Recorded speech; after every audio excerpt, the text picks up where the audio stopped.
Un militar lo dice a cámara y sin rodeos. El ejército podía haber salvado vidas si se lo hubiera activado desde la primera hora. Y no se hizo. Les pongo el vídeo y luego comentamos.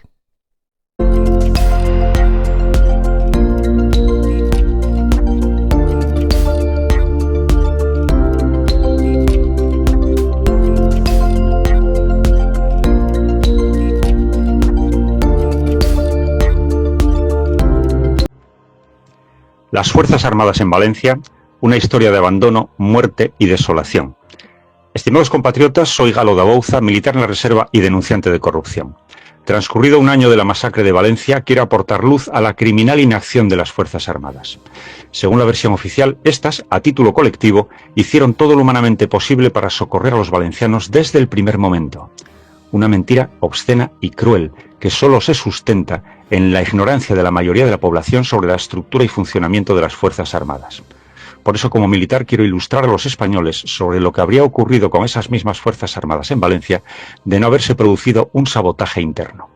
Empezaré con una odiosa comparación. En las inundaciones de Bilbao en 1983, a pesar de que todavía no existía la Unidad Militar de Emergencias, la famosa UME, en los primeros momentos se desplegaron 10.000 soldados de varias unidades. En Valencia, en 2024, que ya existía la UME, se desplegaron en las primeras 24 horas solo 100 militares. Repito, solamente 100, es decir, la centésima parte de los desplegados en Bilbao 40 años antes. La nada misma para atender a los 500.000 afectados que hubo en Valencia. Es decir, el mínimo indispensable para sacarles unas fotos que mostrar en las ruedas de prensa y con ellas engañar a la población, que es lo que se hizo. En realidad, en Valencia, la UME fue utilizada como excelente excusa para no desplegar a todas las demás unidades militares, como se hizo siempre en todas las catástrofes. Bastará una anécdota para ilustrar la voluntad y vocación del grueso de los militares. Estando destinado en la UME, un fin de semana recibimos orden de despliegue inmediato para atender un gran incendio forestal en Galicia. Pues bien, uno de los suboficiales estaba en la boda de su hija, en la cual él era el padrino, lo que no le impidió salir precipitadamente para incorporarse al contingente. Quien esto hace por un incendio, ¿qué no hará para salvar vidas, siempre que no se lo impidan, claro? La UME tiene unos 3.500 efectivos, de los que podría haber desplegado en Valencia el primer día 1.500, pero solo desplegó 100. Cualquier militar que, como yo, conozca la unidad, sabe que forzosamente hubo un sabotaje interno. Veamos ahora el resto de unidades militares distintas de la UME que, estando disponibles, tampoco se desplegaron en las críticas primeras horas. Solo en Valencia, el Ejército de Tierra a las 9 de la mañana, con todo el personal acuartelado, disponía de más de 7.000 efectivos repartidos entre 5 batallones y 6 regimientos. Uno de esos batallones es el de helicópteros de emergencia número 2, cuya principal misión debería ser la de salvar vidas, pero no lo hicieron.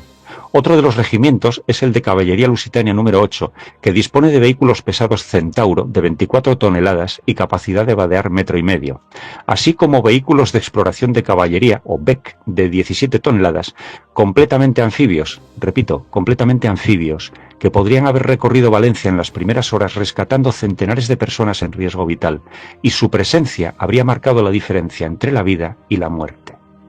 Para que nos hagamos una idea de lo caros que son estos juguetes, los españoles pagamos 10 millones de euros por un Centauro. El BEC anfibio solo la mitad, 5 millones.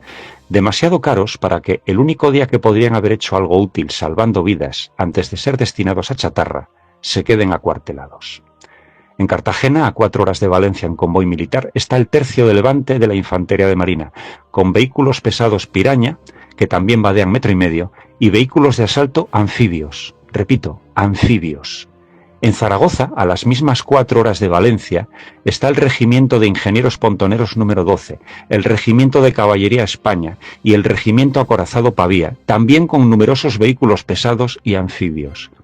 Pero hay más, mucho más.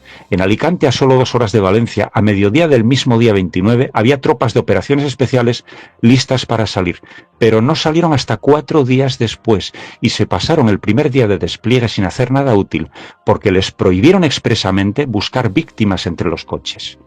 Por cierto, que el valiente cabo primero Eric Silva nos informó a todos de ese crimen, y en lugar de sancionarse a los culpables, Margarita Robles lo sancionó a él, por contárnoslo, con 8 meses de suspensión de empleo y sueldo y pérdida del destino.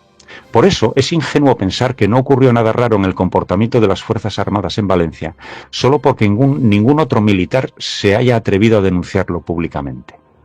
Resumiendo que en menos de 10 horas se podrían haber reunido en Valencia más de 30.000 efectivos con helicópteros, vehículos pesados y vehículos anfibios que habrían salvado a esos centenares de personas que en su lugar murieron en un completo abandono. Porque abandono, muerte y desolación es lo único que ofrecieron las Fuerzas Armadas a título colectivo a los valencianos.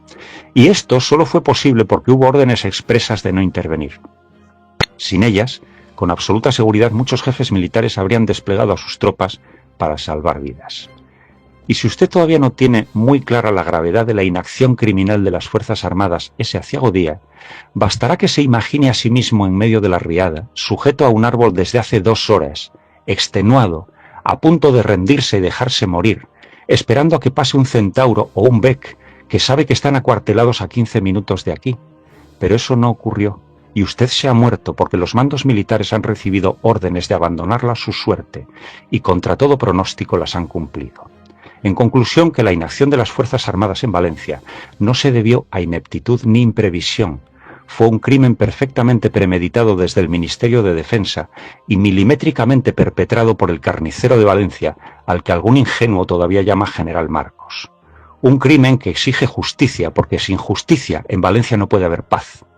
Fiat justitia ruat caelum, hágase justicia aunque se hunda el cielo. Y no se hizo, no por pereza, no por descoordinación de manual, por decisión. Alguien decidió esperar.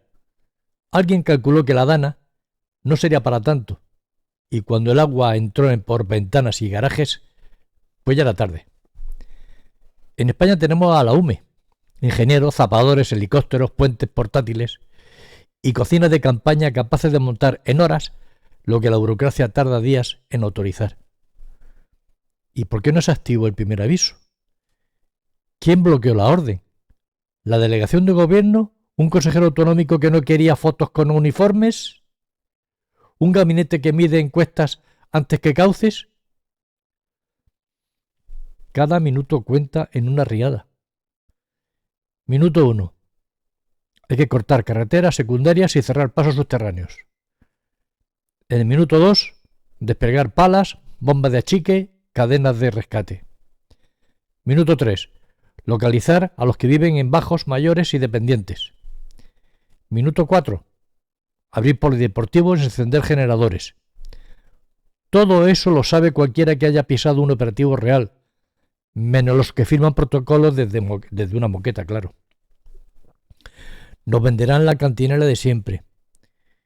Coordinación interadministrativa, activación gradual, umbral de emergencia.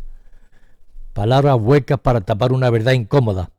Hubo alertas, hubo medios y hubo manos dispuestas. Pero faltó voluntad política. Y cuando falta voluntad, sobran las excusas. Que quede claro. Activar al ejército no es militarizar nada. Es usar lo que el Estado ya paga para proteger a su gente. Lo demás es marketing con chalecos reflectantes. El militar del vídeo no habla por ideología, no. Habla por experiencia. Sabe que en las primeras horas se ganan o se pierden vidas. Y aquí se perdieron muchas. Es hijo nombres y tiempos. ¿A qué hora se recibió la primera alerta en el 112? ¿Quién la elevó a Protección Civil? ¿A qué hora se consultó a la UME? ¿Y quién dijo esperemos? Porque la cadena de mando tiene apellidos y su firma abre o cierra con puertas. No se puede edulcorar una parálisis con ruedas de prensa. A la familia no le sirven medallas post-mortem ni visitas con botas nuevas al barro seco. Le sirve saber que la próxima vez el primer helicóptero despega sin pedir permiso al asesor de comunicación, que los camiones salen cuando el radar se pinta de morado, no cuando Twitter arde, que el político baja del coche y deja mandar al que sabe. España ha pagado con impuestos una herramienta de élite para emergencias. Si no la activas a tiempo, no es un error, es negligencia. Y si, como afirma ese militar, la inanición fue intencionada, entonces hablamos de algo peor, de una decisión consistente en mirar para otro lado mientras el agua subía peldaño a peldaño. Que nadie se esconda tras la palabra dana, como si fuera un meteorito caprichoso. La lluvia cae del cielo, la responsabilidad no. Aquí hubo relojes, teléfonos y mapas. Solo faltó el valor de dar una orden, y cuando falta valor arriba, se paga abajo. Lo repito para que conste. El ejército podía haber salvado vidas si se lo hubiera activado desde la primera hora. No se hizo. Expliquen por qué. Y háganlo ya, antes de que la próxima tormenta nos vuelva a pillar con las botas limpias y las manos en los bolsillos.